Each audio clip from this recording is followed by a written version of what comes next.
Seja muito bem-vindo aqui ao canal Mensagens Bíblicas. Eu sou o pastor Adalto Azevedo. Eu quero lhe fazer uma pergunta. Você gosta de ouvir a palavra de Deus? Pois bem, eu quero então lhe convidar a você a se inscrever aqui nesse canal, porque aqui nós temos muitas mensagens da parte de Deus para o teu coração. Quem sabe você já tem até sido beneficiado por alguma delas, mas você ainda não se inscreveu. Então eu quero convidar você agora, é muito rápido, a você se inscrever aqui no canal. Compartilhe também os vídeos aqui do canal com o máximo de pessoas possíveis que você sabe que necessita de ouvir a voz de Deus falar com elas. Vamos juntos fazer esse trabalho de evangelização e fazer o reino de Deus avançar. Então se inscreva agora no canal, compartilhe também os vídeos e que você possa ser abençoado poderosamente por intermédio da pregação da palavra de Deus. Não saia daí, porque Deus tem uma palavra para o teu coração. Deus te abençoe em Cristo Jesus.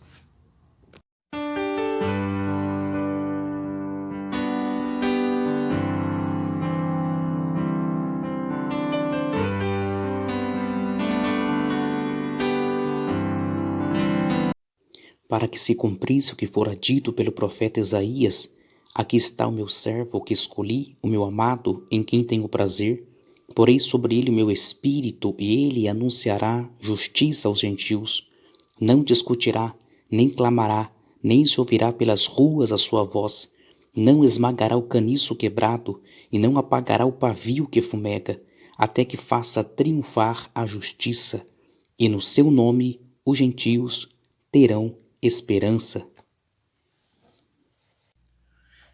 Uma das situações mais desesperadoras que alguém possa estar vivendo é aquela sob pressão. E pressão em todos os aspectos, sejam emocional, psicológica, por cobrança de resultados. É uma situação muito delicada, porque a pessoa sabe que hora ou outra ela vai se definhar. Porque o peso da exigência, da cobrança, é maior do que a capacidade dela se corresponder. E falando sobre isso, nos traz aqui à memória aquela passagem de Êxodo capítulo 5, quando Faraó ele vai colocar uma forte pressão sobre o povo hebreu, ordenando que eles viessem produzir as mesmas quantidades de tijolos que eles já estavam fabricando, porém Faraó não ia fornecer para eles a palha. Ou seja, era uma missão praticamente impossível, porque a capacidade de se corresponder sobre aquela pressão era praticamente impossível, não tinha como se corresponder. O povo estava sobre pressão e sobre opressão. E o mais interessante é que no capítulo 4, no capítulo anterior, Moisés ele havia se apresentado ao povo hebreu como o libertador de Israel. Ele se apresenta como o enviado do Senhor. E não apenas com palavras, mas ele mostra sinais e prodígios, o que convence o povo de que ele era o enviado de Deus. E aí o que acontece? Faraó diz: olha, agora eu vou me apresentar para Faraó, e Faraó vai libertar vocês. Eu vou dizer: Deus precisa que você liberte o povo dele para que ele vá a caminho de deserto para adorar e para festejar o Senhor. E vocês serão livres, porque eu sou o enviado do Senhor. Ele vai nos enviar agora e a libertação ocorrerá, a escravidão vai acabar, o sofrimento vai cessar. No capítulo 5, quando Moisés vai então e diz essas palavras a Faraó, Faraó vai se revoltar de tal maneira que ele vai olhar para Moisés e dizer assim: vocês estão de brincadeira comigo. Vocês só podem estar querendo ganhar um tempo para descansar, para vir aqui falar comigo. Então o que acontece? Eu vou agora ordenar vocês que vocês produzam a mesma quantidade de tijolos, porém não vou fornecer para vocês a palha. Ou seja, olha que pressão, olha que cobrança, olha que exigência que estava sobre aquele povo. E o mais terrível de tudo isso é que no capítulo 5, versículo 20 e 21, quando os oficiais, quando os líderes, os chefes dos israelitas que estavam na presença de Faraó e ouviram também essas palavras de Faraó, quando eles saem, se retiram da presença de Faraó, em Êxodo capítulo 5, verso 20 e 21, eles vão sair e vão se deparar exatamente com Moisés. Eles vão olhar nos olhos de Moisés e vão dizer assim: ei Moisés, está aí que o Senhor julgue sobre você o que está acontecendo aqui. Como se ele estivesse dizendo: tudo isso que está acontecendo, Moisés, é por culpa sua. Foi você que veio aqui e atraiu a ira, a revolta de Faraó sobre nós. Então que o Senhor julgue isso sobre a sua vida. E naquele momento, imagine como que não fica a mente de Moisés. Porque até então ele estava sendo como o herói no capítulo anterior. Ele estava sendo ali todo venerado pelo povo, como o libertador. Estavam todos alegres, festivos. Esse é o homem enviado de Deus. E agora no capítulo 5, versículo 21, eles estão olhando, dizendo que o Senhor julgue a sua vida no que está acontecendo aqui, porque você é o culpado de tudo isso. Imagine você, Moisés não estava fazendo nada mais, nada menos do que a vontade de Deus. Ele estava cumprindo com o chamado de Deus. Ele estava cumprindo com a ordenança de Deus, com o propósito de Deus para a vida dele. Ele não foi lá porque ele quis ir diante de Faraó, mas ele foi porque a vontade de Deus era essa: vá e apresente-se a Faraó. Mas é interessante que quando Moisés vai e começa a fazer a vontade de Deus, ao invés da situação melhorar, ao invés da situação acontecer um grande milagre, eles serem libertos, a situação vai ficar mais acirrada, porque a opressão vai vir e sobrevir de tal maneira sobre Israel que eles vão ficar desesperançados, ao ponto de não acreditarem mais que poderão um dia serem livres, deixar a escravidão. Deixa eu dizer uma coisa para você. Quem sabe eu esteja pregando aqui essa palavra.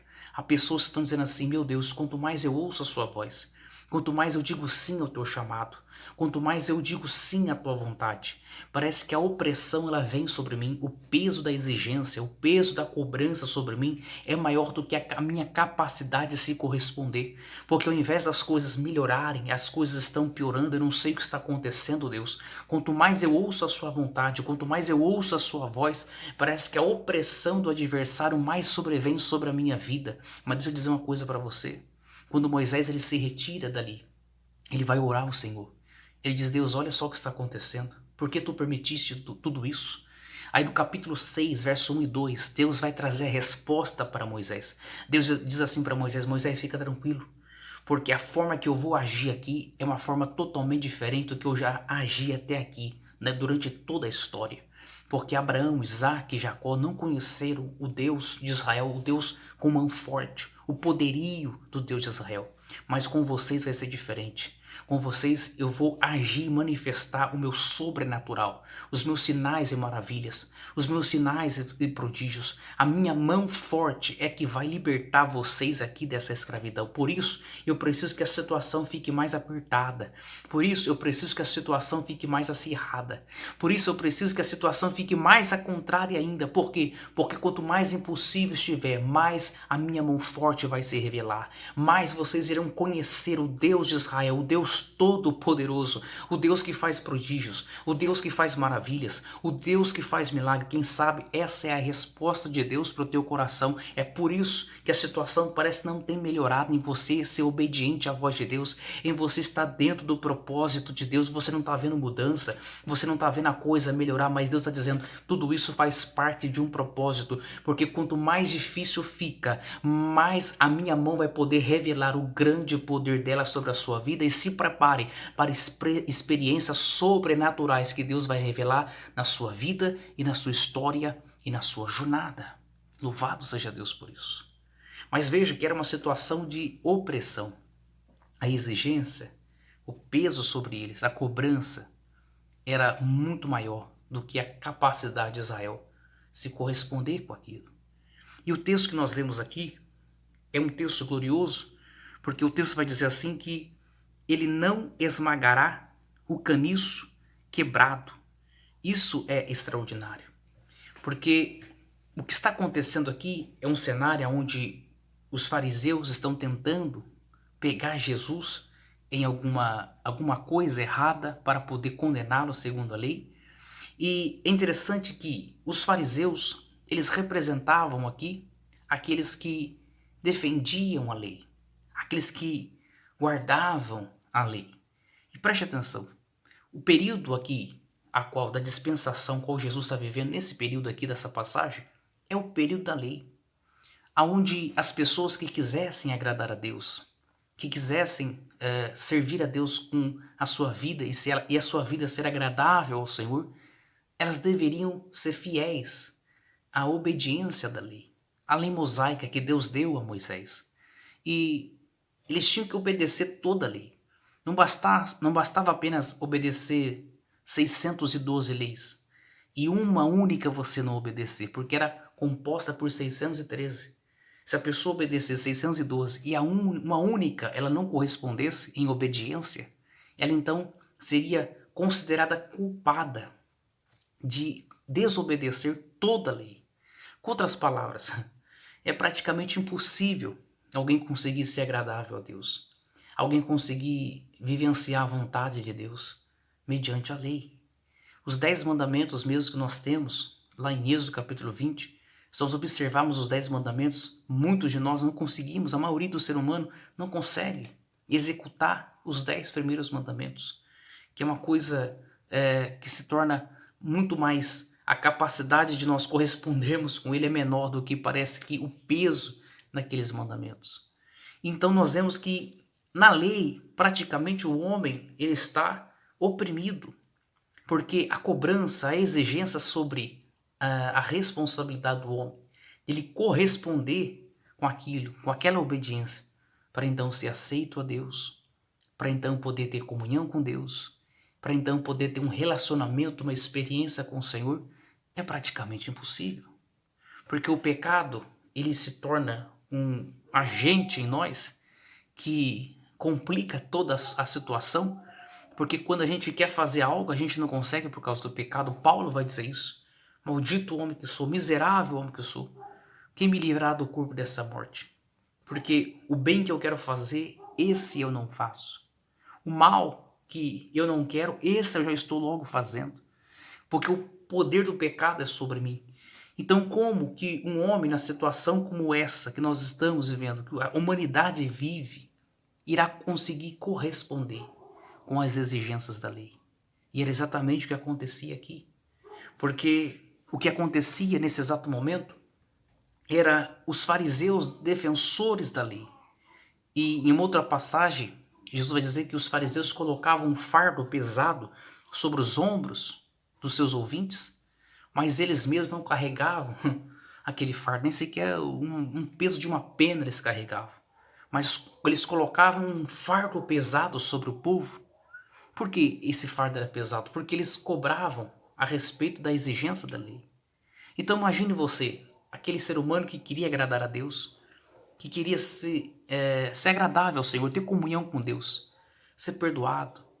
Ele precisava então cumprir com todas as exigências da lei. Isso era impossível.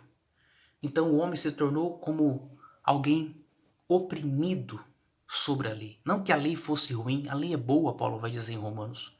A lei ela é santa porque foi Deus quem deu. A questão é que o pecado em nós nos faz inaceitáveis perante a lei, nos torna condenáveis perante a lei.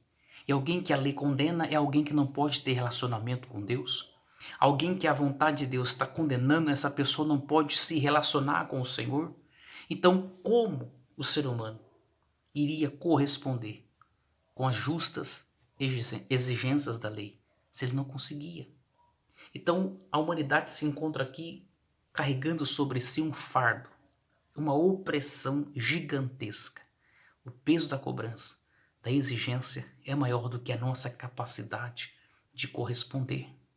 E na época que os fariseus, os defensores da lei, ao invés deles tentarem ajudar o povo, pelo contrário, eles lançavam mais fardo ainda sobre os ombros das pessoas. Dizendo, não, vocês têm que fazer, a lei diz isso, vocês têm que corresponder, a lei fala isso. E aquele povo não conseguia corresponder. Eles não conseguiam obedecer. E aí Jesus vem no verso 20 e diz, não esmagará o caniço quebrado, uma profecia do profeta Isaías a respeito de Jesus. Que ele não esmagará o caniço quebrado. Isso aqui é maravilhoso e extraordinário. Porque o caniço aqui, ele representa exatamente uma cana. Uma cana que é comparada a uma vara de pescar. Sabe aquela vara de pescar que ela é muito frágil? Ela tem uma madeira muito frágil, muito fácil de ser esmagada, muito fácil de ser quebrada. É exatamente esse caniço. É aquela cana, aquela vara oca por dentro. Muito fácil de ser trincada, de ser esmagada, de ser destruída. E aqui Jesus está dizendo assim, eu não vim para esmagar o caniço que já está quebrado. Então você imagina aquela cana, aquela vara de pescar já quebrada, já trincada. Aí Jesus dizendo assim, eu não vim para terminar de esmagá-la. Eu não vim para destruir. Eu não vim para esmagar o caniço que está quebrado. E a pergunta que eu te faço é, quem é esse caniço? Esse caniço representa aqui os homens. Representa a humanidade que estava carregando sobre si um fardo pesado da lei, das exigências da lei, para ser agradável a Deus, para poder ter comunhão com Deus, para poder alcançar relacionamento com Deus. O homem jamais conseguiria corresponder com a obediência total à lei. Por isso, o peso que estava sobre os ombros do homem o tornou como alguém que é como uma cana rachada, alguém que já estava trincado, alguém que já estava quebrado. Ou seja, a lei já havia rachado o ser humano, já havia rachado, trincado esse caniço. E os fariseus estavam tentando terminar de esmagar essa cana que já estava quebrada, porque eles colocavam cada dia mais fardo, cada dia mais fardo, cada dia mais exigência sobre os ombros dos seres humanos, das pessoas que queriam se achegar a Deus. Mas a profecia de Isaías era, não, Jesus não. Com Cristo vai ser diferente, porque ele vai vir, mas ele não vai vir para terminar de esmagar o caniço que já está quebrado. Pelo contrário, o texto está dizendo, ele, pelo contrário, ele fará triunfar a sua justiça. Com outras palavras, Jesus ele não veio para condenar o mundo, mas Jesus veio para salvar o mundo. Jesus não veio chamar salvos e santos, não. Ele veio chamar pecadores ao arrependimento. Jesus ele veio para reestruturar. Jesus veio para restabelecer aquela cana que já estava rachada, que já estava trincada. Louvado seja o nome de Jesus. Ao invés dele colocar mais pressão, ao invés dele colocar mais cobrança, ao invés dele colocar mais exigências sobre o homem, pelo contrário, ele tomou sobre si as nossas exigências. Ele tomou sobre si a cobrança que estava sobre nós. O que a lei cobrava de nós, o que a lei exigia de nós para nós sermos aceitáveis a Deus, para nós sermos agradáveis a Deus, Jesus tomou sobre si. E ele leva até o Gólgota. E quando ele é crucificado no madeiro, louvado seja o seu nome, quando o seu sangue é vertido, o profeta Isaías vai dizer, ele tomou sobre si as nossas dores, louvado seja o seu nome. Ele levou sobre si as nossas enfermidades. O peso da exigência foi colocado sobre Cristo ali na cruz do Calvário. E uma vez que ele cumpriu toda a justiça, qual justiça? Ele cumpriu com toda a exigência da lei, a lei santa que exigia. Jesus levou sobre si as nossas cobranças da lei e cumpriu sobre ele todas elas. Ele fez ali justiça por cada um de nós, cumprindo toda a exigência, toda a cobrança. E agora, uma vez que você o recebemos na nossa vida, agora, uma vez que eu e você aceitamos a Cristo como nosso único e suficiente Salvador, automaticamente, quando Jesus está em nós, nós recebemos a justificação pela sua obra redentora. Nós recebemos sobre nós a redenção em Cristo Jesus. É como se a lei, quando olha para mim, quando olha para você, que tem a Cristo, que aceitou a Cristo como seu único e suficiente Salvador, é como se a lei olhasse para nós e não encontrasse falha, não encontrasse em nós falta. É como se a lei olhasse para mim, para você e visse que tudo está 100% perfeito. Então, por isso nós podemos ter comunhão com Deus, por isso nós podemos ter relacionamento com o Pai, por isso nós podemos ter uma morada preparada para nós no céu, por isso nós podemos ter vida eterna garantida na eternidade com Cristo e com o Senhor Deus, Criador dos céus e da terra. É por isso, porque Cristo se fez justiça por nós.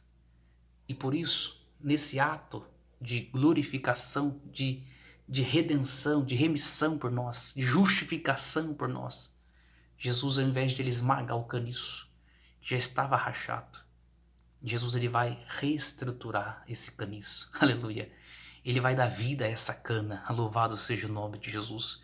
Ele vai dar vida novamente àquele corpo que já estava sem vida, já estava moribundo, já estava sentenciado à morte, já estava com seus dias contados para ser lançado no mar ali do sofrimento, já estava com seus dias contados para ser lançado no lago de fogo e de enxofre.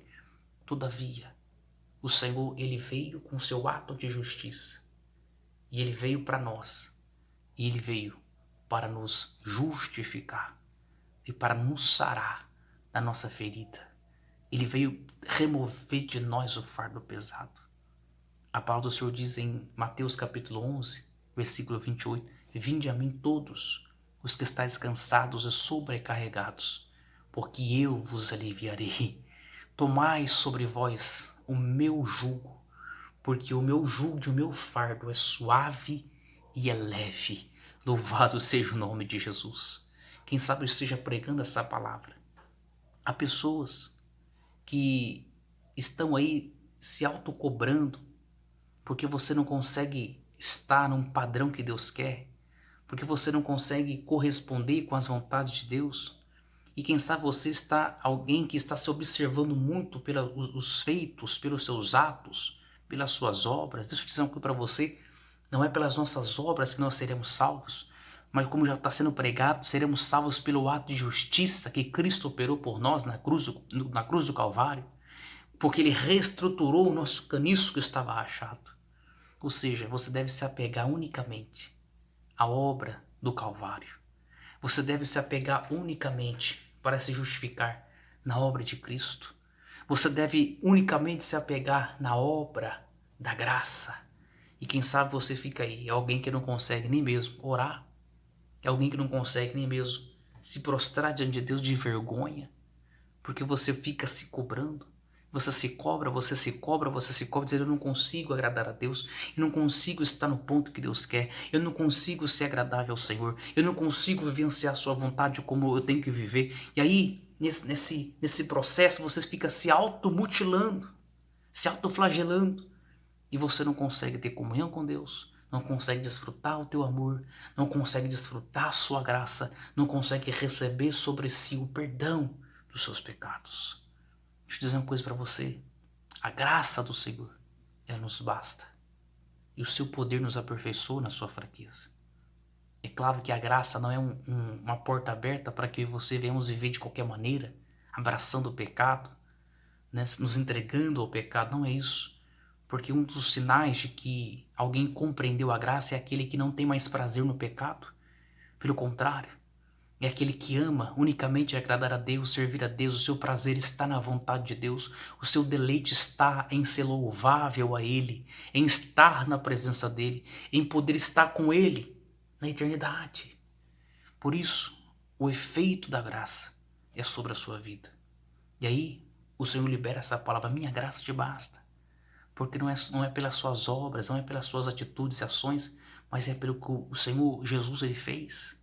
É pelo que o meu filho já fez por você. Então pare de se ficar cobrando. Pare de se ficar se automutilando. Entenda, seja justificado pelo sangue de Jesus. Seja justificado pela graça. Jesus não veio terminar de esmagar você, pelo contrário, com um peso de cobrança, de exigência. Não, não. Ele só faz um convite a você. Vinde a mim todos que estáis cansados e sobrecarregados, porque eu vos aliviarei. Toma sobre ele. Tomai sobre você o meu jugo e o meu fardo. Porque ele é suave e porque ele é leve. E o mais interessante, diz o texto no verso 21, e no seu nome os gentios terão esperança. Esse texto aqui é glorioso, porque ele fala exatamente a respeito dos gentios.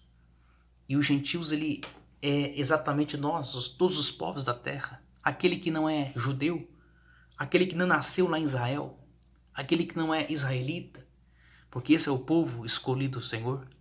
Mas os gentios somos nós, aquele que não era povo seu, mas porque o recebeu e o aceitou, passou a ser o novo Israel de Deus, aleluia. Passou a ser o povo escolhido do Senhor, passou a ser o povo que recebeu sobre si a remissão e a redenção pelo sangue da cruz. Ou seja, no seu nome os gentios poderão ter esperança. Então entenda essa noite, Jesus está dizendo para você, eu não vim para te esmagar, Eu não vim para terminar de sucumbir a tua vida, de exigência e de cobrança. Não. Eu vim para te resgatar. Aleluia. Eu vim para te curar. Eu vim para te restabelecer. Eu vim para te dar vida. Eu não vim para te terminar de esmagar você, pelo contrário. Recebe a obra da minha cruz. Receba a obra do meu sacrifício por você. E sinta-se leve. Sinta-se liberto. Sinta-se resgatado. Sinta-se salvo. Sinta-se amado. Sinta-se privilegiado. Porque a cruz, aleluia, Jesus naquele lugar, ele morreu por você. Ele já levou sobre si as suas cobranças e as suas exigências que a lei tinha sobre você. E agora você deve apenas desfrutar do prazer da sua vontade, do prazer da sua graça. Eu creio que essa palavra liberta muitos corações que estavam pressionados sob uma pressão e cobrança de uma exigência que é maior do que o que você pode corresponder. E é verdade, a gente não consegue corresponder mesmo. Todos os dias nós pecamos. Todos os dias nós falhamos, mas entendemos que a graça de Cristo nos basta e o poder dele se aperfeiçoa na nossa fraqueza. Entenda, ele não veio para terminar de esmagar o caniço que estava rachado, mas ele veio para cumprir a sua justiça por nós. Aleluia. E ele veio para ser a esperança dos gentios. Que você possa ter esperança em Jesus, porque ele é a nossa esperança. Ele é a porta da salvação. Ele é aquele que nos dá o mérito de sermos salvos. Ele é aquele que nos dá o mérito e o crédito diante de Deus de podermos nos achegar, porque diz Hebreus, o escritor de Hebreus, cheguemos, pois, com ousadia ante ao santíssimo lugar, ao santo dos santos, além do véu. Por quem? Por nossos méritos? Os nossos créditos com Deus? Não, não, não. Pelo novo e vivo caminho, a saber, o seu corpo, que foi oferecido na cruz do Calvário por cada um de nós, onde se cumpriu toda a justiça. E ele nos trouxe ali restauração a esse caniço que estava a ponto de ser esmagado. Louvado seja o seu nome. Receba essa palavra. Receba livramento, receba libertação, receba paz, receba comunhão com Deus a partir de hoje. E Jesus te liberta de todas as exigências e cobranças e automutilações que você poderia estar fazendo, que estaria atrapalhando, que estão atrapalhando a sua comunhão e o seu relacionamento com Deus. Que Cristo Jesus possa te abençoar poderosamente por intermédio dessa palavra. Amém? Eu creio que você já é um caniço restabelecido, restaurado, sadio e curado pelas feridas de Jesus. Louvado seja o nome do Senhor. Que você possa compartilhar essa mensagem. Se você sentir no seu coração, compartilhe com alguém que você sabe que precisa ouvir a voz de Deus, falar com ele, falar com ela.